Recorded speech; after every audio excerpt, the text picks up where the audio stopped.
Pito ka stall sa pasalubong center sa El Salvador City, Misamis Oriental ang naugdaw sa sunog. Nakatutok si R. Gil Relator.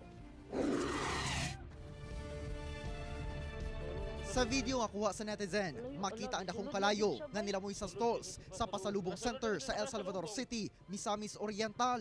Sa investigasyon sa BFP El Salvador, alas 12:18, diyan na-report kanila na dunay sunog sa maong lugar. Dako na ang sunog diyang ilang naabdan.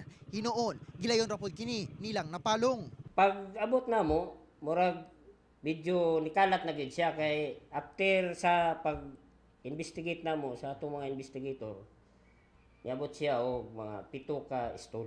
Pagkabuntag, tataw ang mga nadanyos sa nahitabong sunog. Gibalikan sa mga personahe sa BFP ang lugar o gipang-ukay ang mga butang nga makatabang sa pagsuta sa hinungdan sa pag-ulbos sa kalayo. As per allegation sa mga tao nga naa dito nga nakakuan yun, nakaanhi diri mo nag-report, dako na daw ang kalayo. Pero ang katungiyang gitudlo nga dito kasugod, murag batsuyan ba to ang ingon nila, murag nakunoy murag kana pinasug ang uling ang isunglod.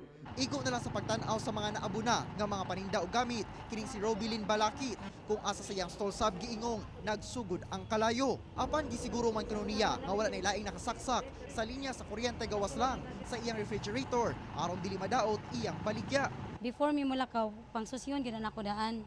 Bisan ang mga gasol ana. Ari sir ako'y pinakauna nga ni lakaw sa tanang stall diri.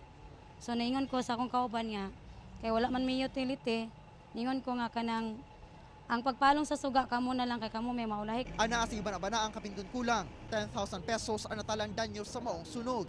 Hinoon, walay natalang na angin sa maong hitabo. Kauban si Jojo Solarte sa kamera. Ako si R. Gil Relator para sa One Mindanao.